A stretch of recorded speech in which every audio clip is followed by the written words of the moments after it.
शास्त्र सम्मत उपदेश है, पकड़ना है पकड़ो, नहीं पकड़ना है तो डूबो। कभी कभी उपासक फंस जाता है, सामने वाले को प्रसन्न करने की चेष्टा में कभी कभी उपासना में बाधा खड़ी हो जाती है। ये कैसे संतुष्ट होगा? ये बहुत बड़ी कमी है। इसी को कहा गया है दया बिना साधु कसाई, और दया करी तो आफत आई। सामने वाले को परमार्थ का उपदेश करके दूर हट जाना चाहिए।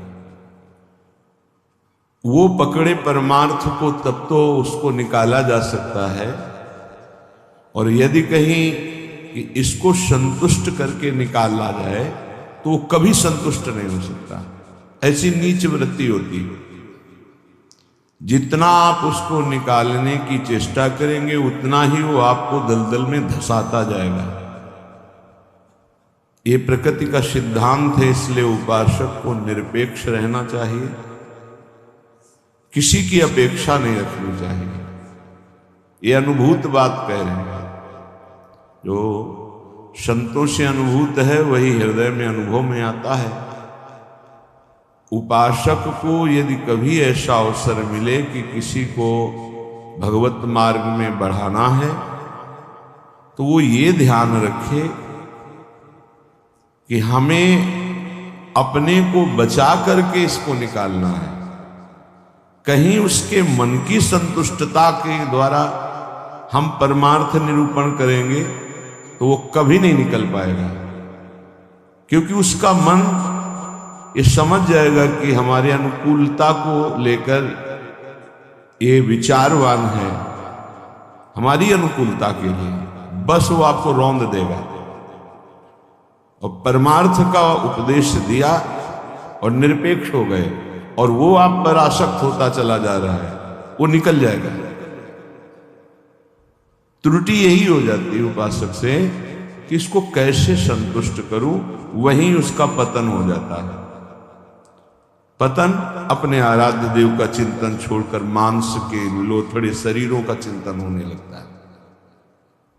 ये कैसे राजी रहे, वो कैसे राजी रहे, परिवार कैसे राजी रहे, भगत कैसे राजी रहे। निकले थे हरि को राजी करने के लिए और हो गया प्रपंच को राजी करना। ये बहुत सूक्ष्म बात है।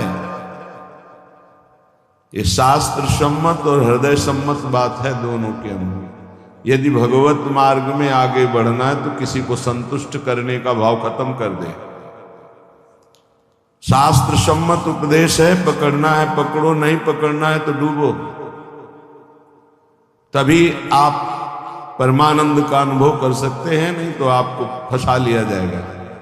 ये सूत्र उड़िया बाबा का है, दया बिना साधु कसाई, दया करी तो आफत आई। बीच में समझो, दया नहीं तो साधु कैसा, और दया की तो फंस गए। तो कौन सी दया आपका परम कल्याण में सहयोग कर सकती है? जो याद को ना नष्ट कर पावे। दया का उल्टा है याद। जो भगवत स्मृति में बाधा पहुंचा दे, ऐसी दया में आग लगे।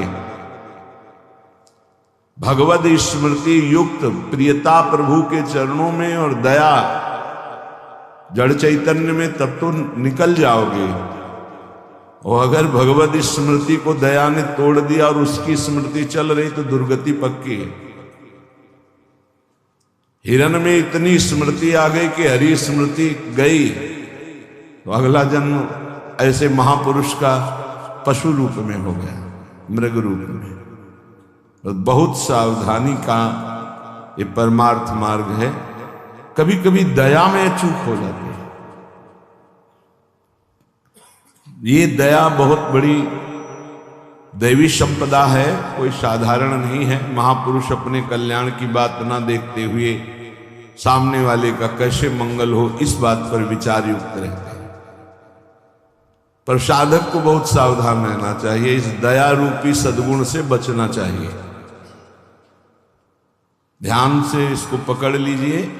दया रूपी सद्गुण से बचना चाहिए जब तक भगवत प्राप्ति न हो जाए। दूर से दया का भाव दूर से, हृदय में कहीं इसका भाव प्रवेश हो गया कि इस पर दया करनी है, हम बड़े दयालु हैं, तो फंसा फंसाया है। भजन करने से हृदय बड़ा द्रवित हो जाता है। द्रवित हृदय में करुणा और दया की लहरें उठती रहती हैं। उसको लगता है क्या दे दूं, क्या कर दूं, कैसे ये भगवान में लग जाए।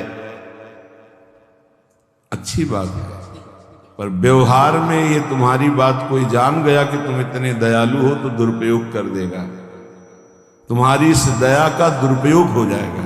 बहुत अच्छे से इसको समझ के बोल रहे हैं। इसलिए चाहे गृहस्थ हो चाहे विरक्त हो, यदि भगवत प्राप्ति करनी है तो दया रूपी सद्गुण को हृदय में दबा दो। बाहर से निरपेक्ष और उदासीन रहो। जब कभी भगवान ऐसी सामर्थ्य दे तो निरपेक्ष होकर के उससे कोई आसक्ति न रखते हुए उपदेश कर दिया और दूरी बनाए। नजदीकी बनाया तो फंसे, ये ऐसे है प्रपंची। नजदीकी बनाया तो फंसे, और फंसे तो तुम्हारी निंदा ये करेंगे, तुम्हारे ही विपरीत चलेंगे। बहुत सावधान। जैसे डूबने वाले को बचाने वाला जाए और चतुर तैराक ना हो, चतुर इसलिए कि अपने को बचा ले, तैराक इसलिए कि उसको भी निकाल ले, तो डूबने वाला पहला काम करता है बचाने वाले को डुबोता है और ऊपर उठ के सांस लेना चाहता है। बस ऐसे ही बहुत समुद्र में, प्रपंच में कामी क्रोधी लोभी ऐसे जो जन डूबे हुए हैं, साधु का कर्तव्य है उनको निकालना, पर परम प्रवीणता पूर्वक अपने को बचाते हुए, नहीं तो पक्का डूब जाएगा। पक्का अनुभव की बात है। संतों की जो बातें होती है वो छाती की बातें होती है। पढ़ी लिखी बातों में उतना प्रभाव नहीं पड़ता जितना हृदय की अनुभूत बातों पर पड़ता है। फिर अनुभव होगा कि बड़ा इष्ट कठोर है, वो हमारी रक्षा नहीं की, हमको बचाया नहीं, हम संकट में फंस गए। तो इष्ट शास्त्रों में संतों के रूप में, गुरुदेव के रूप में उपदेश करते हैं। निरपेक्षम मुनिम शांतम निर्वैरम समदर्शनम। कहां यहां ऐसा लिखा है कि तुम ऐसी दया करो कि उसी का चिंतन करने लगो, उसी के गले लग जाओ, उसी को अपना मान लो? कहां लिखा है? निरपेक्षम, किसी की अपेक्षा नहीं। हम उपदेश कर रहे हैं, उसको पकड़ो तो आओ, जैसे हम चाहें वैसे चलो तो आओ, नहीं तो जाओ। भगवान का ही सब बनाया हुआ खेल है, भोगो, खेलो, नरक जाओ स्वर्ग जाओ, तुम्हारी रुचि। अगर मुक्त होना चाहते हो तो आज्ञा का पालन करो, निरपेक्ष रहे। निरपेक्षम मुनिम, मननशील, एक क्षण भी अपने प्रभु को न छोड़ो। इस संसार का सूत्र है। यदि आप निरपेक्ष रहे तो आपकी चरण धूल माथे पे चढ़ाएगा और आपकी आज्ञा का पालन करेगा। और यदि आपने दुलार कर दिया, उसको अपेक्षा कि ये भगवान को प्राप्त हो, ऐसी चेष्टा करके दुलार कर दिया, तो वो तुम्हारी बात को रौंद देगा।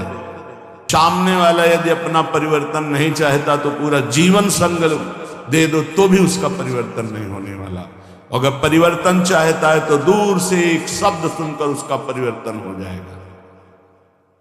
साधु बहुत सावधान।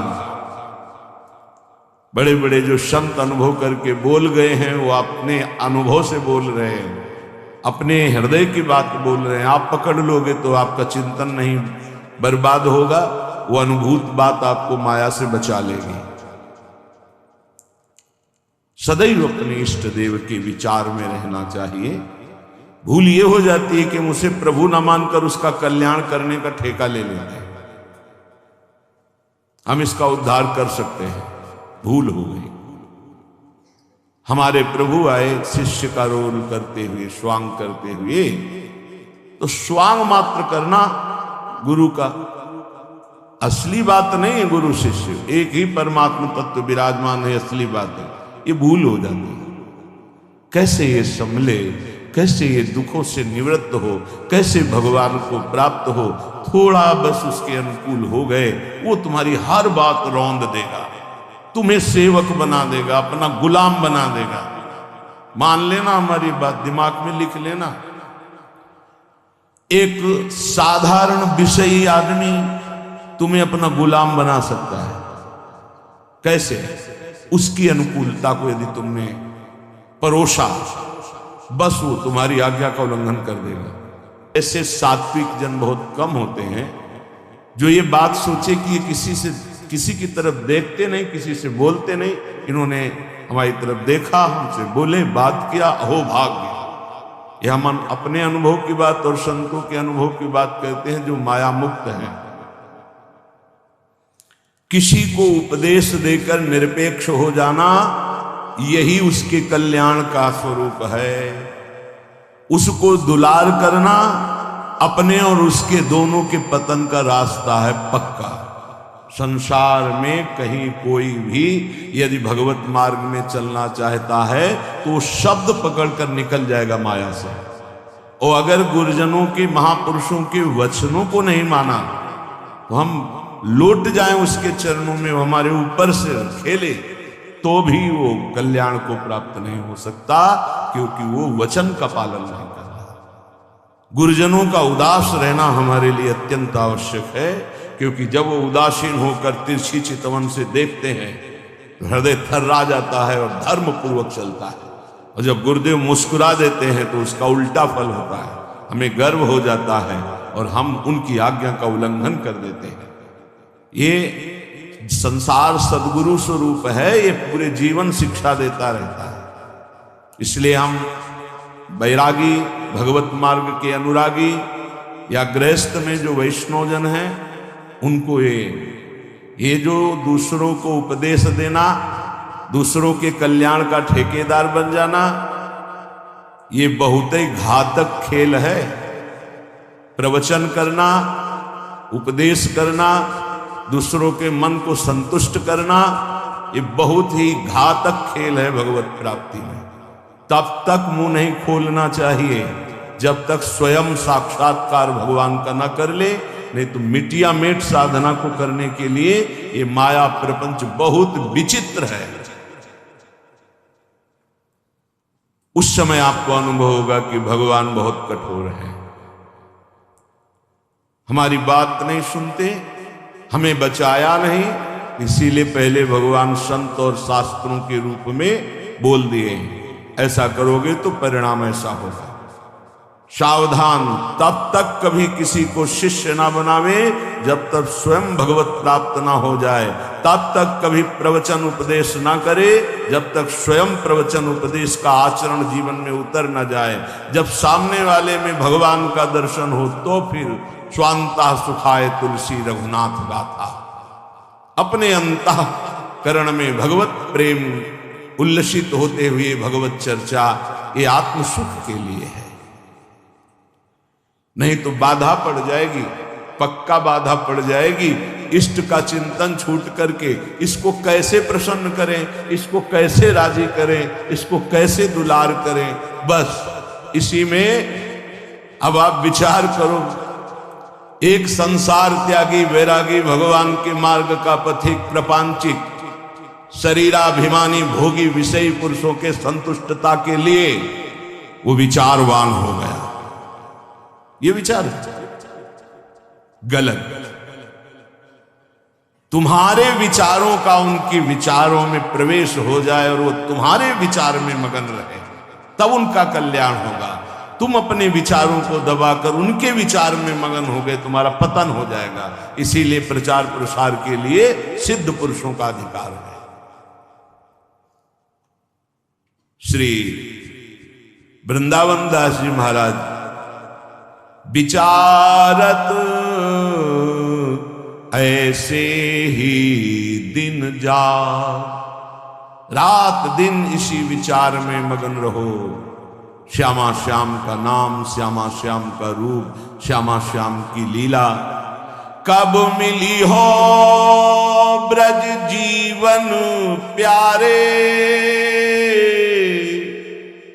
गोरे सावल गात, विचारत ऐसे ही दिन जात।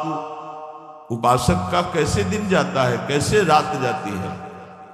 विचारत ऐसे ही दिन जात, कब मिली हो ब्रज जीवन प्यारे, कब मिली हो, कब मिली हो। विचारत ऐसे ही दिन जात, कब मिली हो ब्रज जीवन प्यारे। गोरे सावल गात, विचारत ऐसे ही दिन जात। कब मिलोगे? इतने दिन हो गए अभी तक साक्षात्कार नहीं हुआ। आज का दिन गया, आज की रात गई, फिर दिन आया। प्रभु कब मिलोगे, कब मिलोगे?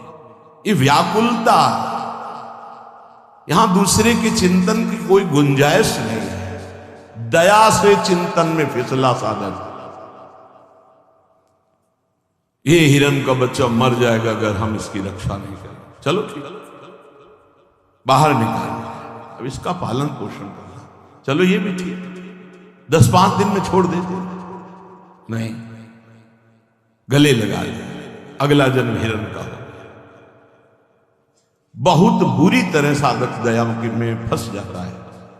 आसपास ऐसा जाल बिछ जाता है कि निकलना मुश्किल हो जाता है। दया से बहुत बचो, ये भागवतिक सद्गुण है, आता है हृदय में, द्रवित होता है हृदय। जहां दूसरों का चिंतन हुआ तहां चिंतन अपना बदल जाता है। फिर क्या होता है? कहिबे में नियरे से लागत, सपन्यों नहीं दर्शा। अब कछु निठुर भय या जुग में, ताते मन पछतात। विचारत ऐसे ही दिन जात।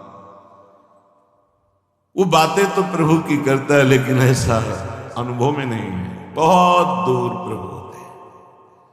कहिबे में नियरे से लागत, सपन्यों नहीं दर्शा।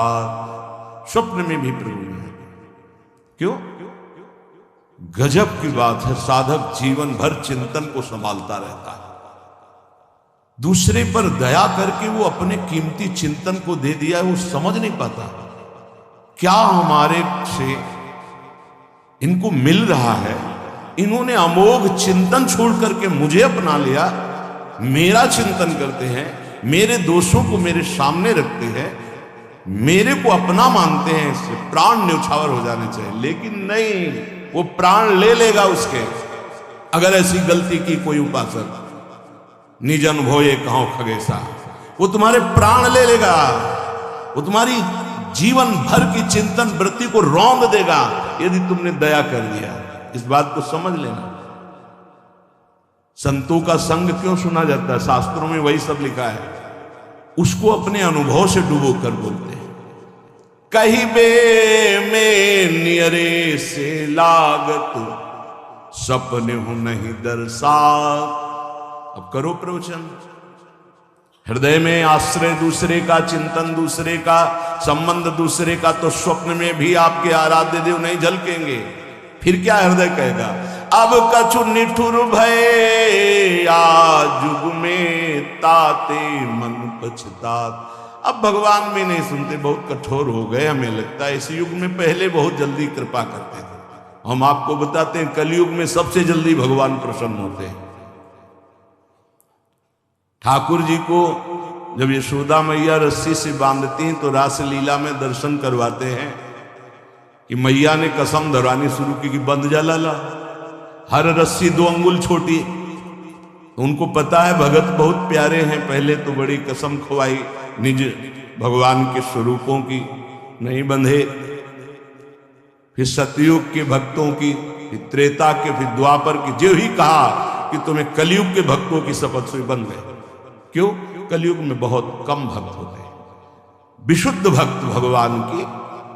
हाँ, वृष्टि शारदी कहूं कहूं, जैसे शारदी वृष्टि कहीं कहीं होती है, ऐसी भगवान की भक्ति विशुद्ध भक्ति। विशुद्ध भक्ति में मिलावट, नाटक, दंभ, पाखंड, दिखावा, ये सब, केवल एक प्रभु से अपनापन, बहुत कम, तत्काल बन गए भगवान। कलयुग के भक्तों की जीव शपथ दी भगवान, ऐसा रासलीला में दर्शन कराते हैं। कलयुग में बहुत जल्दी भगवान का साक्षात्कार होता है, पर बड़ा कठिन है अपने मन को समेटकर प्रभु में लगाना। करुणा निधि के ही भांति कहावो, सुनत नहीं सकुचात। एक बात मान लेना, हमारे प्रभु तक आवाज उसी की पहुंचती जिसका केवल प्रभु से संबंध है। अगर दूसरा कोई है तो आवाज नहीं पहुंचेगी, तुम्हारे हृदय में ही बैठेंगे, नहीं सुनेंगे। आवाज पहुंचती है जब केवल प्रभु रहते। जैसे द्रौपदी जी, जब तक कोई और था, अपना बल था, तो आवाज नहीं निकली। क्या द्रौपदी जी के हृदय में भगवान का चिंतन नहीं होता क्या? महाभारत में लिखा है, जो ही दुशासन आया तो भगवान का चिंतन चल रहा था, क्योंकि महाभागवत में कोई ऐसा नहीं कि श्री कृष्ण का विस्मरण था, लेकिन बल था पांडवों का, बल था औरों का, पुकार नहीं हुई, पुकार नहीं हुई। महाभारत प्रसंग में पढ़ के देख लेना, जे ही दुशासन गया उस समय द्वारिकाधीश भगवान के चिंतन में बैठी थी, क्योंकि रजस्वला थी। बल था, ये सभा में ले जाएगा, 5 पति हैं, भीष्मादि महापुरुष, आश्रय अन्य होने के कारण वो केवल अंदर चिंतन चल रहा था, पुकार नहीं हुई थी। बहुत सावधानी से समझने का विषय है। जब सब बल छूट गया तब उन्हीं का जो हृदय में चिंतन हो रहा था, जो ही पुकार हुआ तो चमत्कार हो गया, वस्त्रावतार भगवान का हो गया। इसलिए करुणानिधि है, पर वो सुनेंगे नहीं जब तक आपका कोई और है। ये बहुत जल्दी फोन नंबर लग जाता है हमारे ठाकुर जी से, नंबर है एक, बस एक, मेरे तो गिरधर गोपाल, दूसरों न कोई। बात कर लो, सब डिलीट करो। सबकी ममता ताग बटोरी, मम पद मन ही बांध बर डोरी। कनेक्शन, जय जय, तुरंत उत्तर मिलेगा। हाँ बोलो, आपने कनेक्शन ही नहीं फैला। कनेक्शन तो जननी जनक बंधु सुत दारा, तन धन धाम श्रोत परिवार। तो इनसे बात करो, हरि से कैसे होगी? हरि से बात करने के लिए एक ठसक हमारे माई श्यामाजू को राज, एक मात्र प्रियाजू से अपनापन, तो अभी बात कर लो। लेकिन धिक्कार है हमारे मन को, हमारी इंद्रियों को, हमारी बुद्धि को बड़े परमार्थ के बहाने से चुराती माया।